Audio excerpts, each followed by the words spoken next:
कल यहाँ बुलडोजर बाबा आए थे तो ना पड़े। ये हमारा चैन की धरती है, साम्प्रदायिक सौहार्द की धरती है, भाईचारे की धरती है। यहाँ हमने प्यार और भाईचारा कायम रखा, इसीलिए आज ये जिला बना है। आज विकास के लिए बाधा वृक्ष हुए। मैं लंबी बात नहीं करूंगा।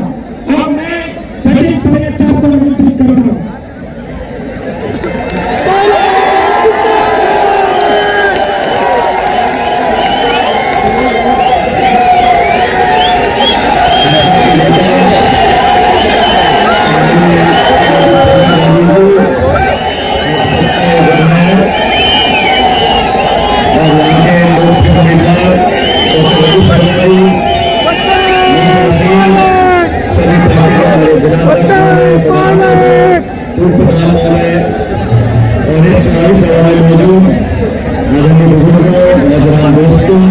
किसान भाइयों, प्यारे बच्चों, मैं सबसे पहले क्योंकि मैंने क्या प्रियंका गांधी जी का केकड़ी में प्रेमी बना हुआ है, मैं चाहता हूँ सबको जोरदार ताली बजा के प्रियंका जी का स्वागत करें। ऐसे में जोरदार ताली है, लगे कि आप स्वागत ढंग से कर रहे हो।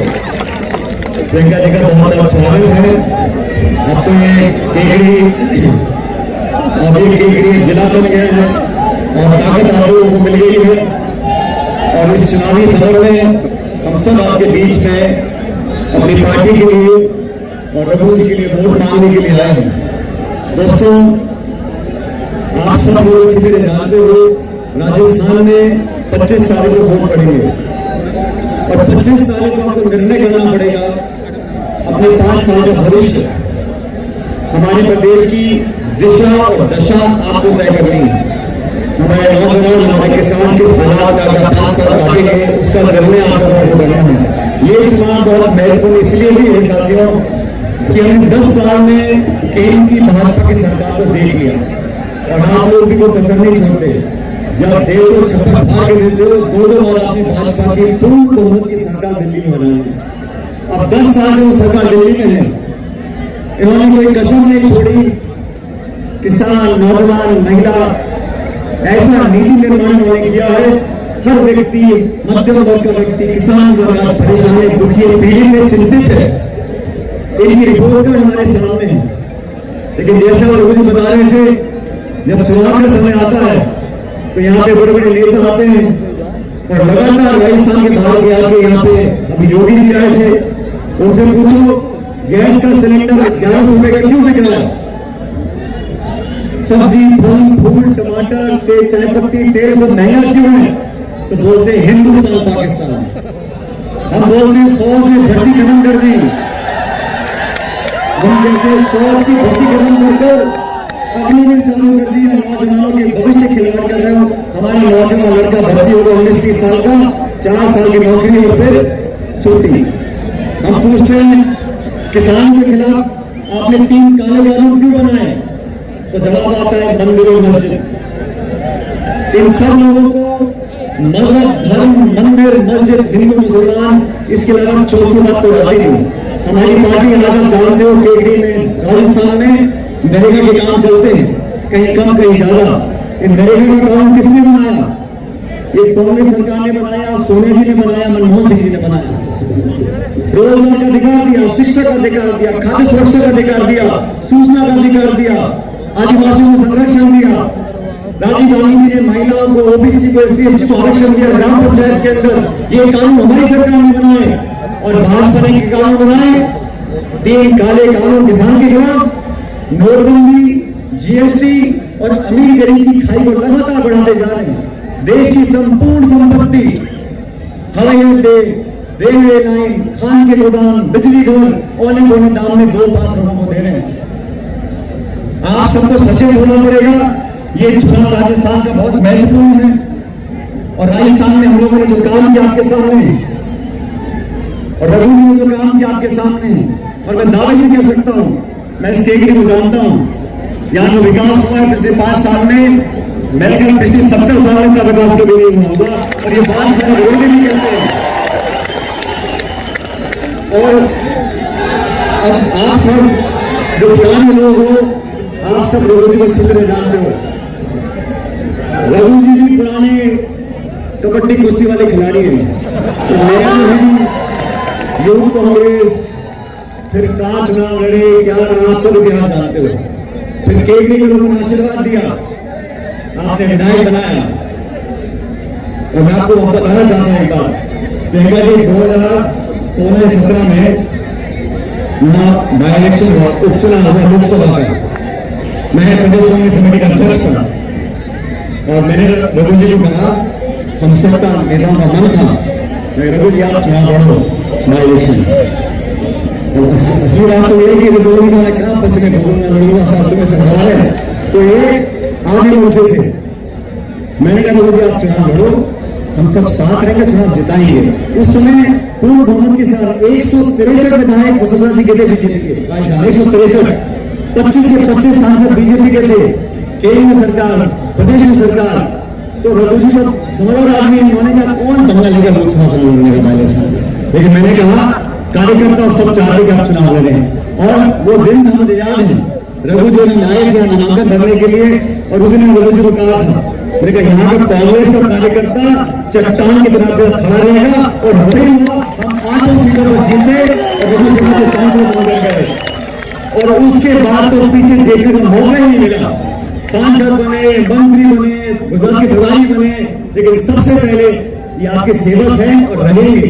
इसलिए आज हम सब आपसे निवेदन करने आए हैं। और सुनो साथियों, ये जाति बिरादरी, और मैं जानता हूँ केकड़ी में हम सब समाज के लोग रहते हैं, हम सबको एकजुटता दिखानी है। कांग्रेस पार्टी की सरकार जहां वोट पड़ गए, छत्तीसगढ़ में, मध्य प्रदेश में, वहां सरकार कांग्रेस पार्टी की बनने जा रही है।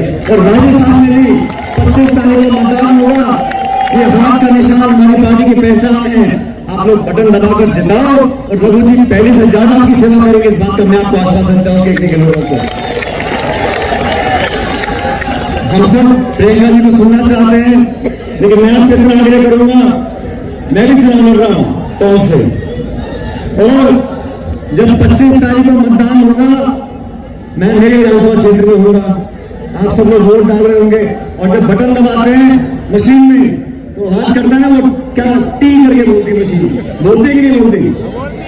2 नंबर का बटन, लेकिन बटन आवाज निकलती है उसमें से, क्या आवाज निकलती है? टी करके। अब ऐसा है 25 तारीख को पंडित जी का, इस वाले पंडित जी का, रघु शर्मा जी का बटन दबाना, और इतनी जोर से दबाना कि मुझे टोंक में उल्टी की आवाज नहीं पड़ने की कोशिश करें।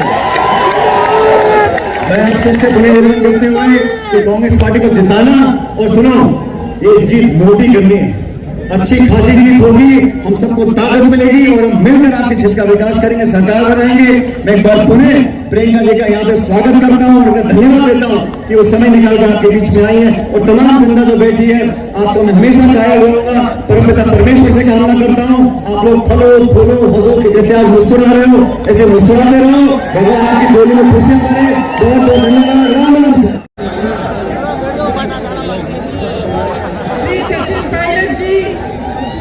श्री रघु शर्मा जी, श्री भूपेंद्र सिंह राठौर जी, श्री श्यामलाल बैरवा जी, श्री समरवीर सिंह जी, मंच पर उपस्थित सभी कांग्रेस के नेता पदाधिकारी, मेरे प्यारे कार्यकर्ता भाई और बहनों, आप सबका इस सभा में बहुत बहुत स्वागत। मेरी प्यारी बहनों, मेरे प्यारे भाई, आज थोड़ी गर्मी भी है, आपने काफी इंतजार किया और इतने प्रेम से मेरा स्वागत किया, इसके लिए मैं बहुत बहुत आभारी हूँ। आप सबको बहुत बहुत धन्यवाद और इस सभा में आपका भी स्वागत। आप में घड़ी घड़ी राम राम सा कैसे हो? अच्छे हो, मुस्कुरा रहे हो, खुश लग रहे हो। केकड़ाधीश बालाजी, लोक देवता देवनारायण भगवान जी, लोक देवता बाबा रामदेव जी, भगवान परशुराम जी, भगवान महावीर स्वामी जी, हजरत ख्वाजा फखरुद्दीन चिश्ती जी, वीर तेजा जी महाराज जी, इन सब महान आत्माओं को, भगवानों को, देवताओं को मेरा प्रणाम। तो देखिए, अभी त्योहार का समय था ना, अभी दिवाली हुई, तो त्योहार के समय हम सब क्या करते हैं? क्या करते हैं त्योहार के समय? सफाई करते हैं, त्योहार के समय घर को साफ करते हैं, अच्छा खाने की चीजें बनाते हैं, मेहमान आते हैं हमारे घर, पूजा पाठ करते हैं हम। तो ये त्योहार का समय उनके समय में हम करते हैं। और जब कटाई का समय होता है तो क्या करते हैं, खेती में जाते हैं, सुबह से शाम तक काम करते हैं, कटाई करते हैं। तो चुनाव का समय आता है तो हम क्या करते हैं, क्या करना चाहिए हमें? सफाई। देखिए, चुनाव का समय होता है तो एक चीज तो आप कर ही रहे हैं, ऐसी सभाओं में जाते हैं हम और बड़े बड़े नेता आते हैं, अलग अलग पार्टियों की उनकी बातें सुनते हैं, फिर उन बातों का हम अनुमान लगाते हैं कि भाई इन बातों में वजन है कि नहीं है, लगाते हैं कि नहीं। फिर हमें अपना अनुभव देखना चाहिए कि चुनाव का समय है, आगे भविष्य में 5 सालों के लिए क्या होगा हमारे प्रदेश में, हमारे प्रदेश में 5 सालों से क्या चल रहा है, इसका हम अनुमान लगाते हैं। हम देखते हैं कि भाई हमारा अनुभव क्या है, क्या हमारी तरक्की हुई है, क्या जो सरकार हमारी जो चल रही है उसने हमारे लिए अच्छे अच्छे काम किए हैं कि नहीं, इसका हम आकलन करते हैं। ध्यान से हमारी बातें सुने और कोशिश करें इसका अनुमान लगाने का कि इन बातों में कुछ वजन है कि नहीं है कि नहीं। तो अभी हाल ही में मोदी जी आए थे राजस्थान, मैंने देखा उनका भाषण, कहने लगे कि कांग्रेस के नेता एक दूसरे को रन आउट करने में लगते हैं, ऐसा बोला उन्होंने। तो मेरे मन में ये बात आई कि भाई इनके बातों में तो कोई वजन ही नहीं है, बल्कि इनको भाजपा की अपनी स्थिति देखनी चाहिए। इनकी स्थिति क्या है, बिखरी हुई है इनकी पार्टी, हिट विकेट तो ये है राजस्थान में भाजपा वाले। तो ये बात उन्होंने की एक बात, और असलियत कुछ और है। कह रहे हैं कि हम लोग रन आउट करते हैं, हिट विकेट इनकी पार्टी है, इनकी पार्टी पूरी तरह से बिखरी हुई है। इनके नेता जो बड़े बड़े नेता हैं उनको इन्होंने परे कर दिया है, किसी को मालूम ही नहीं है कि अगर मुख्यमंत्री बनेगा तो कौन बनेगा, किसी को नहीं मालूम। बल्कि ये दूरबीन से जाकर ढूंढ रहे हैं पूरे राजस्थान में कि भाई हमारा नेता कौन बन सकता है, क्योंकि जो बड़े बड़े नेता थे उनको साइड कर दिया इन्होंने। तो बात यह है कि जब नेता आपके सामने आता है तो उसकी बातों के वजन को आप तोलिए कि किस आधार पर कह रहे हैं जो कह रहे हैं। आपके सामने अभी सचिन जी ने कहा कि भाजपा के जो ज्यादातर नेता आते हैं वो धर्म की बात करते हैं, जाति की बात करते हैं। तो आपको सोचना पड़ेगा कि भाई धर्म की बात और जाति की बात चुनाव के समय क्यों होती है। जो नेता ये बात चुनाव के समय कर रहा है, इसका मतलब है कि उसके आधार पर आपसे वोट मांग रहा है। तो कह रहे हैं कि केंद्र सरकार इतनी महंगाई बढ़ा रही है कि प्रदेश की सरकार को राहत के कैंप लगाने पड़े।